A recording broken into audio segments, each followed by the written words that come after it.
Alright guys, today we are going to be doing CHING number 147. Before I start, today is Easter. I'm filming on Easter, so I just want to wish everyone a happy Easter.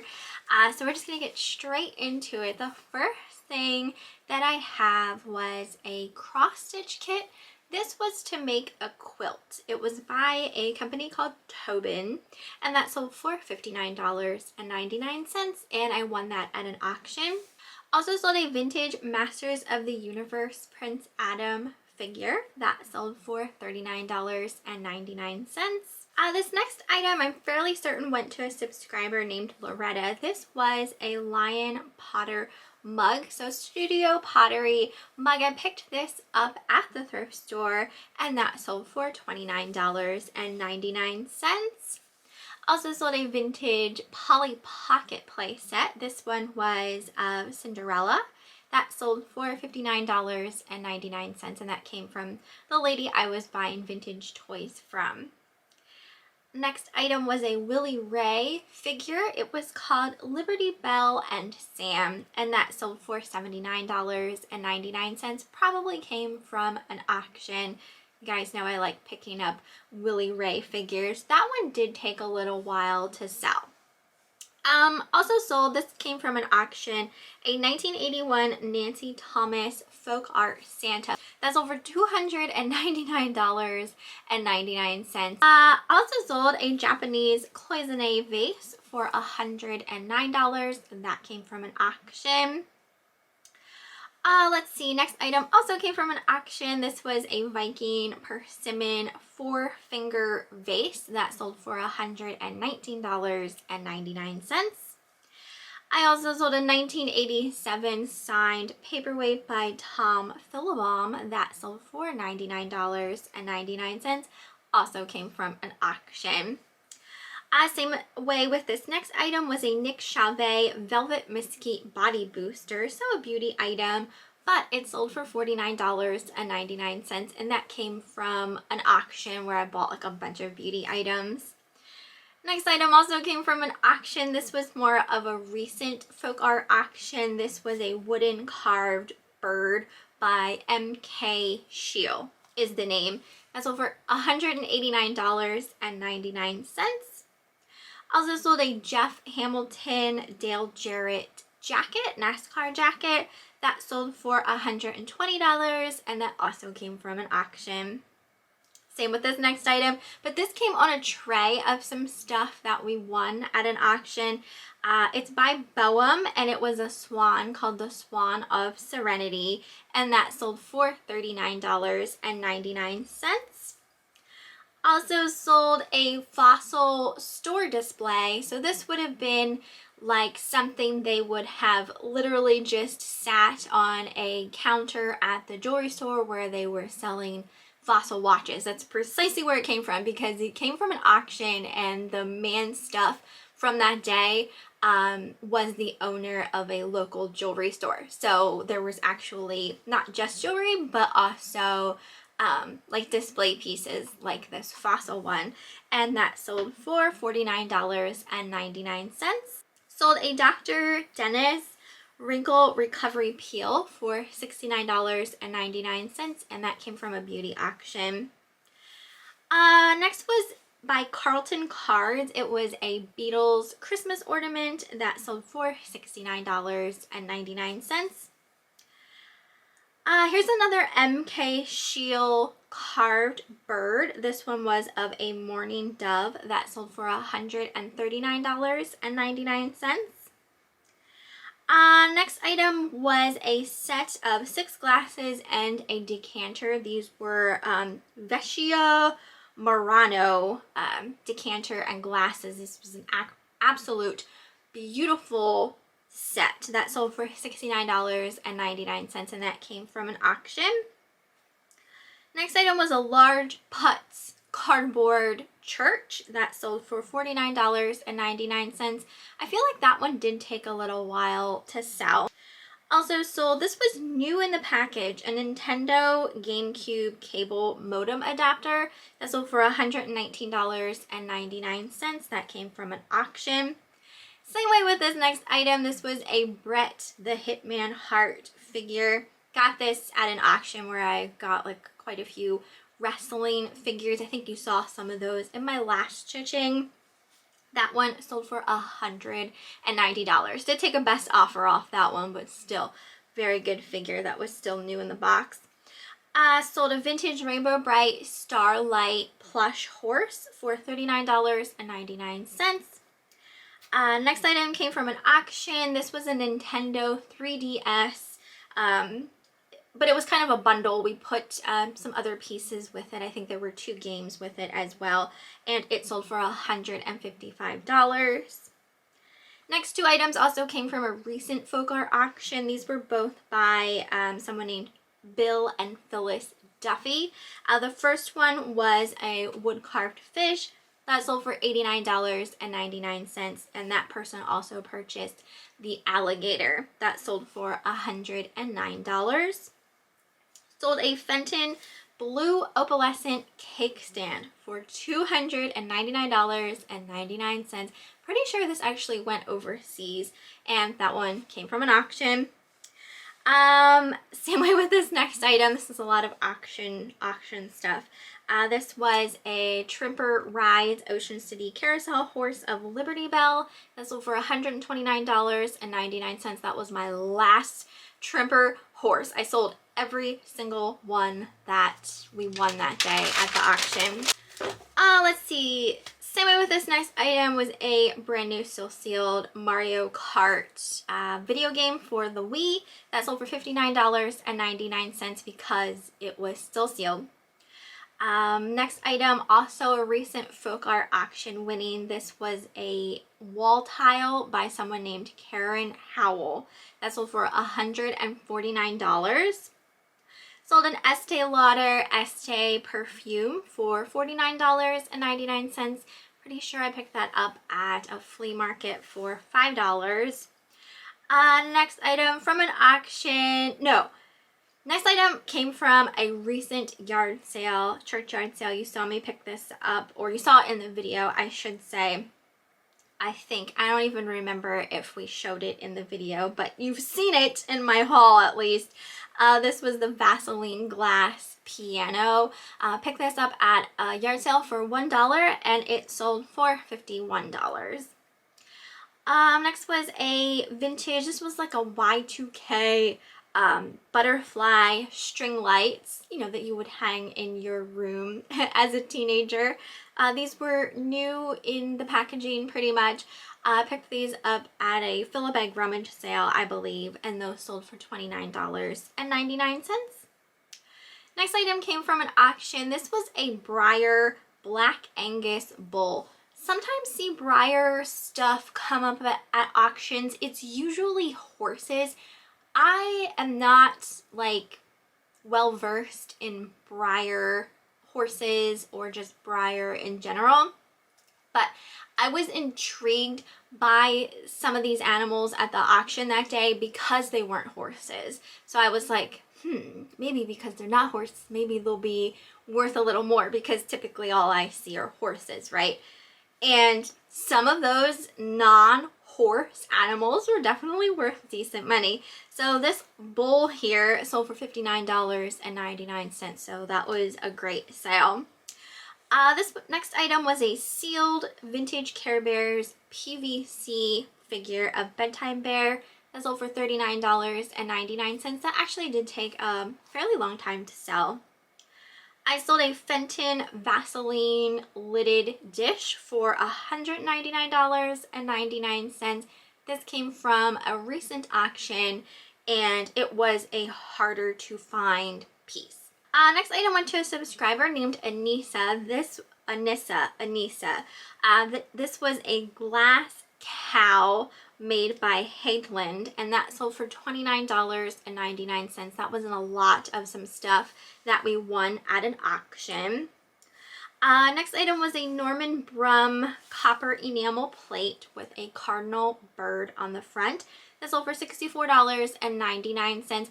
That came from a folk art auction from a while ago. We still had some Norman Brum plates, so that one took a little while to sell. We sold that witch decanter that we picked up at a recent yard sale. This was a Mixtures witch decanter. These are definitely desirable among people who collect Halloween items. We paid $7 for this decanter at the yard sale, and it sold for $163.50. I think I had gotten a comment of like, why didn't we keep it? Because we do collect, you know, vintage Halloween items and stuff like that. And it just depends what it is as far as if we'll keep it or not.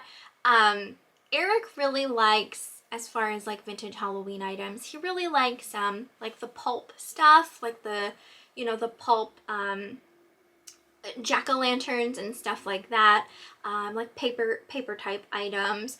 And me personally, when it comes to Halloween stuff, like, I mean, I like just weird and unusual. Anything that's just kind of odd or odder than typical type of thing. So neither of us were really just all that crazy about the witch decanter. We sold a Cabbage Patch Kid. This was a corn silk doll that sold for $69.99. It came with a box, but it wasn't like brand new, still sealed type of thing. It was an open box. Next item came from an auction. This was a willow bark basket by someone named Lisa Head. That sold for $89.99. Here's another Polly Pocket play set, a vintage Polly Pocket play set. This one was of a schoolhouse that sold for $69.99. Also sold another video game. This one was Paper Mario for the GameCube, and that sold for $74. That came from an auction. I sold a vintage from 1995 Pound Puppies playset for $59.99. Came from the lady I've been buying vintage toys from. Next was a Fenton vase. This one was made specifically for Cracker Barrel. Won this at an auction. I can't remember exactly what I paid for it. I know it wasn't a whole lot, and I feel like it was because the tag said that it was made for Cracker Barrel. I feel like maybe some people just thought that like that would mean it wouldn't be worth as much, but in actuality, it was like a very desirable Fenton piece. So I sold it for $99.99. Next item was a Primitives by Kathy Flying Witch. That sold for $29.99, and that came from, it was pretty much like a yard sale. Sold a Murano glass bird for $133.50. This came from an auction. Also sold a vintage from 1986 Moon Dreamers doll for $119.99. This next item also came from an auction. This was a Fostoria Vaseline vase. It was on the smaller side, I'd say about 6 inches tall, glowed beautifully. I was not expecting it to sell for as high as it did. It sold for $215. Now, granted, at the time that I listed this, mine was the only one listed. But if you had looked at solds of the same vase, none of them sold for as high as what mine sold for. So it kind of just goes to show that, like, if someone, or like more than one someone, isn't looking for something right at the same time that you're listing an auction kind of thing, like, you might not get as much as the person who listed it on auction before you, if that makes sense. So sometimes I feel like when you're doing auctions, sometimes you win, sometimes I wouldn't say you lose, but you know, you might just not garner the same end price type of thing. And I know I've said before, like, when I decipher whether I'm doing auctions or buy it nows, it's typically I will do an auction if there are none of that item currently listed, or if I can offer the item for a little bit of a cheaper price, then maybe I'll put it up on auction and see if I can get closer to, you know, someone's buy it now price, but obviously not the same, if that makes sense. just recently I have thrown some things on auction for like $9.99 start bids. Just because I am trying to clear out some stuff, especially some stuff I feel like maybe has been sitting for a while and hasn't sold, and I just really want to clear it out and make room for maybe like more better, higher quality stuff. I know not everything I buy is gonna be worth like, you know, hundreds of dollars or anything like that, because I have no control over what I'm gonna find when I'm out at yard sales or thrift stores, or I have no control over what's gonna be at an auction one week and if I'll even be able to win said items, you know what I mean?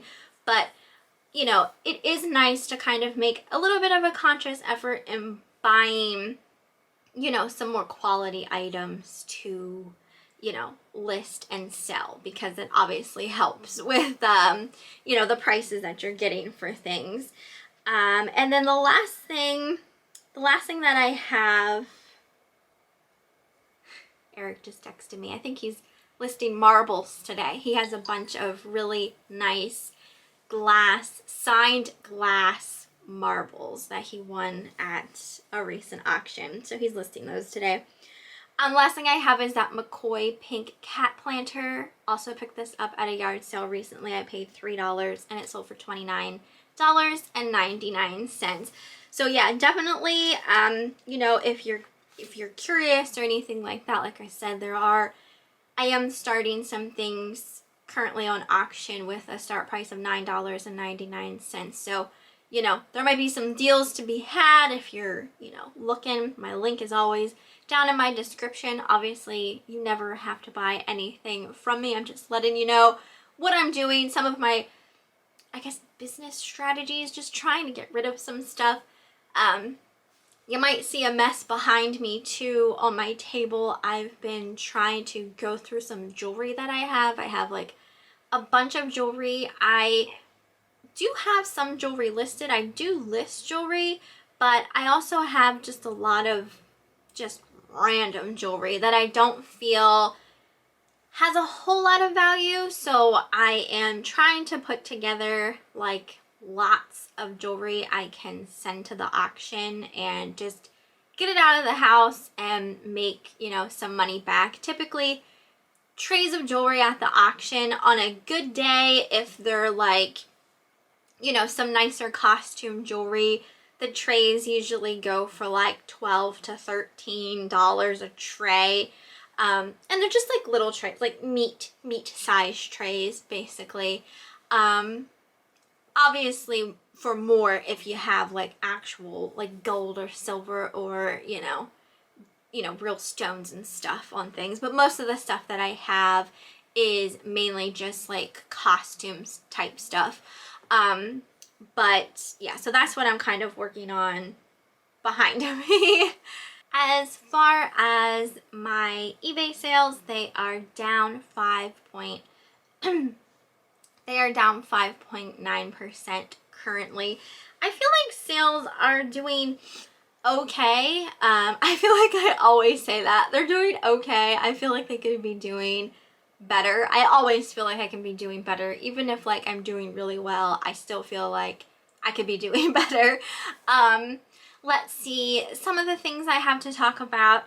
Not necessarily much to talk about with eBay, but there was word here now that Mercari is doing no more selling fees, basically, which I think is kind of good but kind of bad at the same time.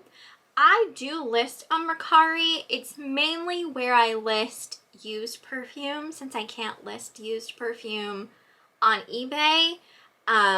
You know, that's where I list all my used perfume, and I sell on there like pretty decently. I do sometimes take offers a lot. I feel like with Mercari, when you list something, the buyers over there don't want to pay whatever price you list something for. you usually have to sell it at an offer, which I don't really mind because typically like when I'm buying perfumes, I'm not paying much for them at all. So I'm still making a good profit regardless if I'm taking, you know, a pretty substantial offer on something. So since they changed, I did just get a sale for a used perfume yesterday. I had it listed for $20. My offer was $15. And since they no longer are taking selling fees, the offer they sent me is the amount of money that I would actually get for the sale, which is really awesome because beforehand, if I listed something for 20 and I got an offer for 15 with them taking fees and everything, it would leave me with making about like maybe $12 and some change. I'm not good at mathing, so that might not be 100% accurate, but it was never, you weren't getting what the offer was for. Like that's not what Mercari was paying you. It was less than the offer that you were receiving. So it is nice to like not have to pay those fees, but those fees are now being transferred to the buyer. So I do feel like some buyers are going to be like, no thank you, and, you know, potentially just like stop purchasing on Mercari because of that. Or I feel like the buyer's going to send an offer to you on your item where basically it's going to take away whatever fees they're going to be incurring, and that's what their offer is going to be, kind of thing, which I mean is fine if you are fine and dandy with accepting offers that might be more than a little less than what you know, listed something for in the first place. So for me personally, I don't mind. I was pretty happy with that sale yesterday for the $15. So I'm curious to see how it goes, because like I said, that was the first sale I got, or first offer I even should say I got since they got rid of the selling fees. Another thing people were kind of complaining about, I think, is that Mercari is going to start charging, I want to say it's $2 every time you want to cash out your balance. Which I don't have a problem with. I cash out my Mercari balance the first of every month. So just once a month, that's it. So I don't mind paying $2 to cash out my balance because I'm only doing it once a month. There are people, and this is something, I guess I understand if you are really needing your money like right away to maybe put back into purchasing more stuff to resell or something like that. But there are people who want their money right away. And it's the same sometimes I feel like with eBay. People have like, you know, they draw their money out like right after a sale type of thing. And I don't do that. Like I let it build. So like those people are upset because they're going to be incurring a $2 charge each time I guess they sell something if they want their money for each item like right away, kind of thing. So I don't know, like that sucks for them, but you know, if you can just wait and only, you know, pull it out once a month, like just try and let it build up for the month and then, you know, take it out once a month. It's not going to be as costly to do so at that point. But those were just like some things that have been happening over on Mercari. I'm trying to think of anything else that I really wanted to touch upon, and I can't really think of anything else. So I guess I'm going to end it there. I hope you guys enjoyed the video. I will be going to a book sale next week. I know that's not everyone's cup of tea. I can try and record there. It's going to be at the library. I'm excited for it just because I love to read. Alright, so I hope you guys enjoyed the video and I will see you next time.